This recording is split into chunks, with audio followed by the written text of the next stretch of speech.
এত দামি হযরত বেলাল গোপনে গোপনে আল্লাহর নবীর দরবারে যায়। আল্লাহর নবীর হাতে বায়াত গ্রহণ করে কালেমা পড়ে মুসলমান হয়ে গেছে। বেলালের মুনিব কয়, এ বেলাল, শুনতে পারলাম আব্দুল্লাহর গোলাম মুহাম্মদের হাতে কালেমা পড়ে মুসলমান হয়ে গেছো, কথা কি সঠিক বেলাল? হযরতে বেলাল কয়, আমি ও আমার নেতা, হ্যাঁ আমি আব্দুল্লাহর গোলাম মুহাম্মদুর রাসূলুল্লাহর হাতে কালেমা পড়ে মুসলমান হয়ে গেছি।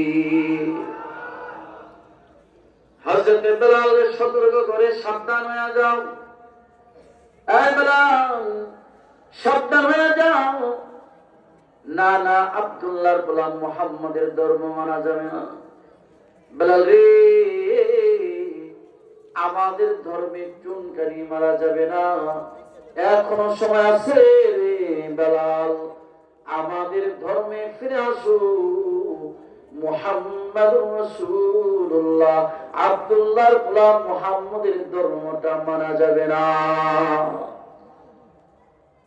বিগত সরকারের আমল হোক, বর্তমান সরকারের আমল হোক, চাকরিজীবী ভাইয়েরা নিজের চাকরিকে টিকিয়ে রাখার জন্য নিজের ঈমানের পরোয়া করে না, নিজের ঈমানকে নষ্ট করে দেয়। কারণ চিন্তা করে, আমি যে বসের সাথে খারাপ আচরণ করব, সরকারের সাথে যদি আমি উল্টা পাল্টা করি, তাহলে আমার চাকরি যাবে, আমার চাকরি গেলে আমার বিবি বাচ্চা মা বাবা না খেয়ে মরবে। এর যুবক, না না না, এটা কোন নবীওয়ালা উম্মতের যুবকের ধারণা এমন হতে পারে না। উম্মতে মুহাম্মাদি নওজোয়ান যুবকের ধারণা এমন হবে, আমাকে খাওয়ায় আমার আল্লাহ, আমার হায়াতের মালিক আমার আল্লাহ, আমার সবকিছুর মালিক আল্লাহ, তিনিও মানুষ আমিও মানুষ, তিনাকেও সৃষ্টি করেছে আমার আল্লাহ, আমাকেও সৃষ্টি করেছেন আমার আল্লাহ। কাজী তার কথা মানব, তবে হ্যাঁ শরীয়ত মোতাবেক হলে মানব। কোরআন সুন্নাহ আর নবীর বিরুদ্ধে কথা বললে এটা কোনোদিন মানা যাবে না। বলেন ঠিক না ঠিক? হযরত বেলাল হাবশী বলেন, মুনিব মুহাম্মদুর রাসূলুল্লাহ সাল্লাল্লাহু আলাইহি ওয়াসাল্লামের হাতে হাত রাখছি, কালেমা পড়ছি রে, মুসলমান হয়ে গেছি।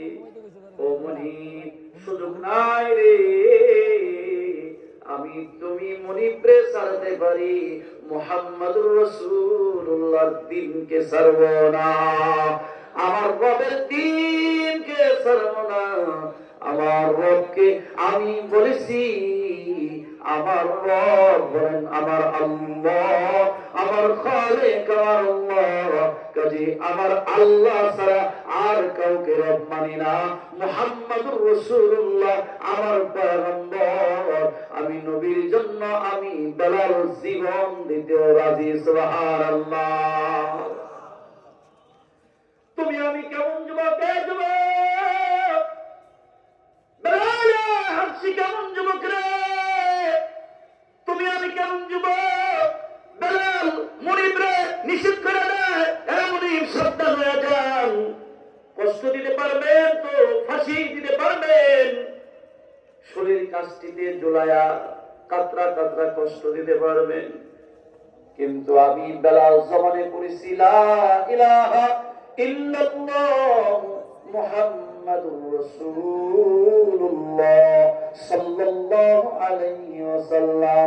ও মুনিব, আমি বেলাল জিন্দেগি নষ্ট করে দিব, আমার জীবনকে কুরবানি করব, কিন্তু আমি মুহাম্মাদুর রাসূলুল্লাহর দ্বীন থেকে চুল পরিমাণ সরে দাঁড়াবো না। সুবহানাল্লাহ।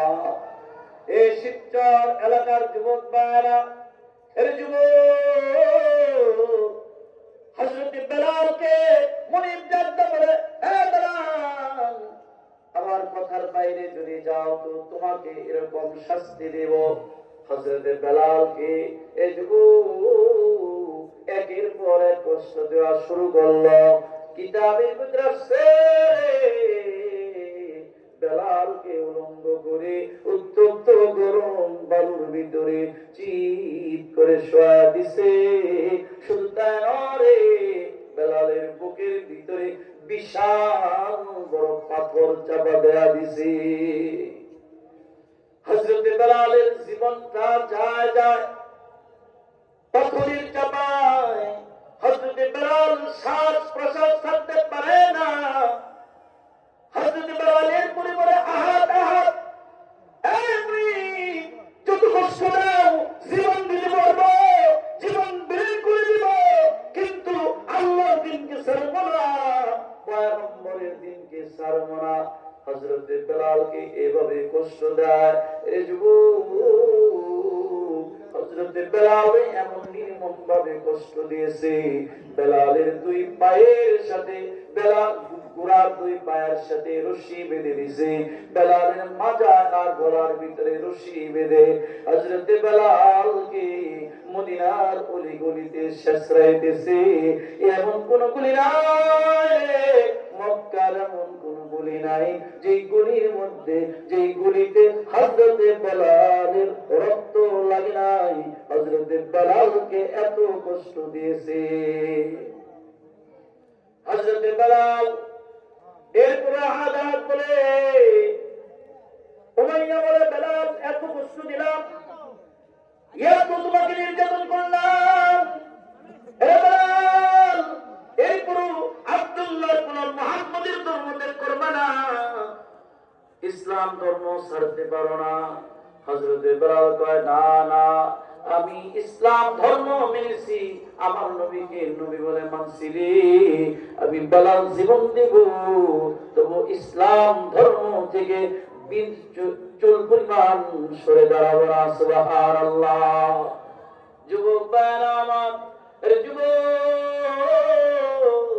ওরা হযরত বেলালকে এমন নির্যাতন করেছে, এমন কষ্ট দিয়েছে, হযরত বেলাল জোর কইরা ধরছে, হযরত বেলালকে জোরপূর্বক ধইরা জিহ্বা দেয়া বেলাল আহাদ আহাদ বলে রাখে, বড় মজা লাগে রে।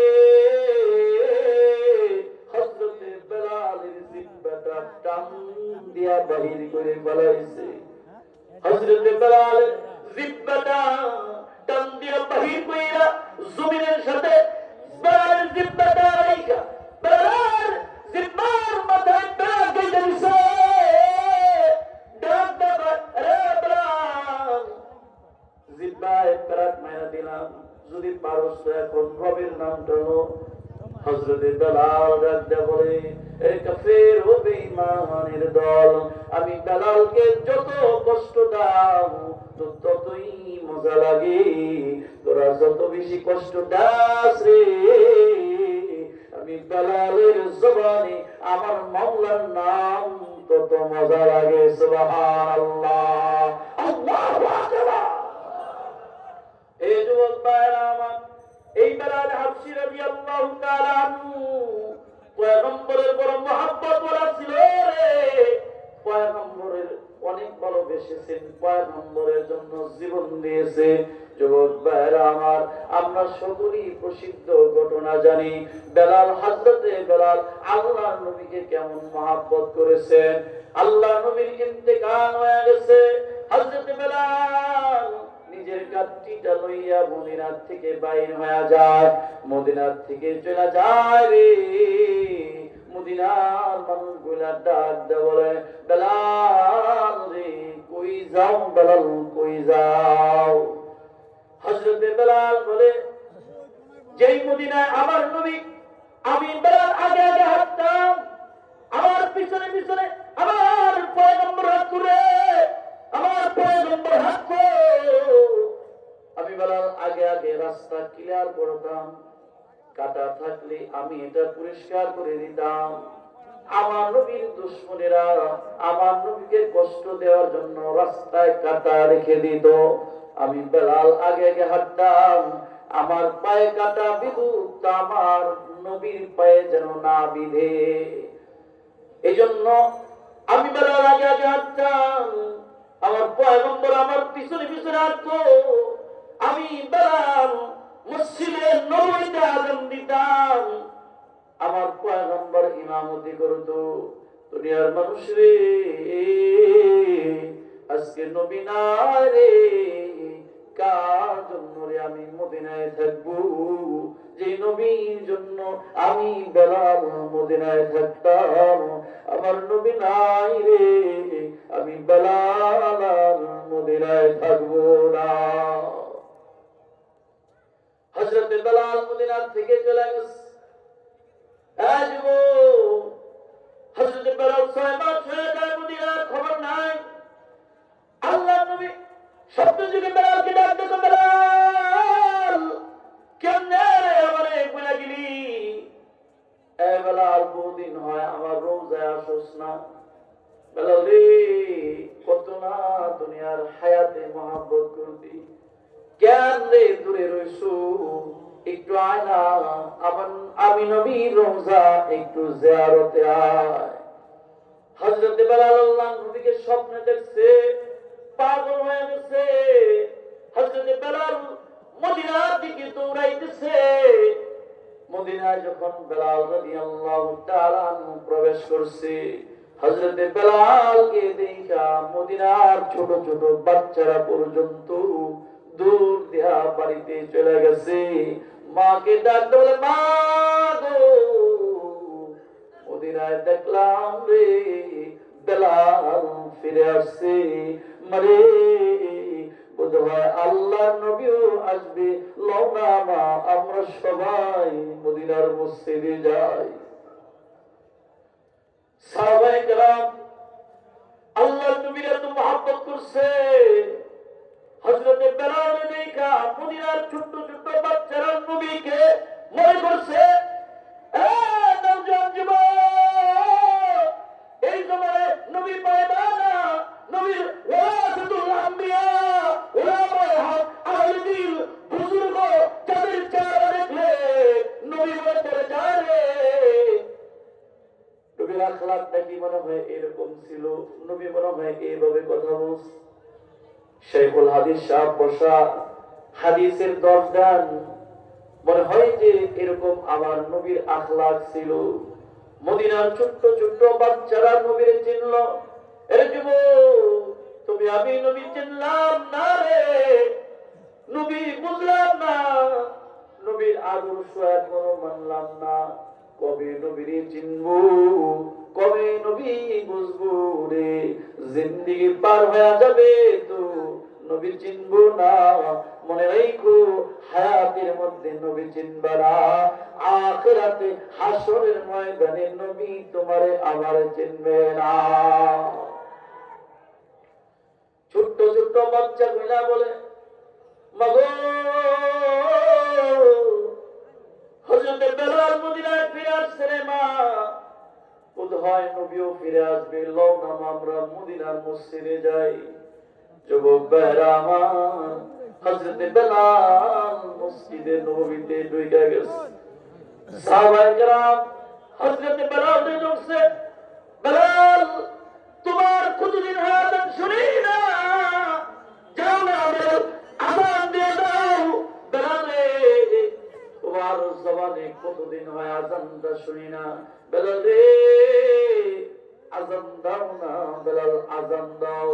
হযরত বেলাল হাবশী ডাক দেয় বলে, না রে, না না না, আমি বেলাল আযান দিব না।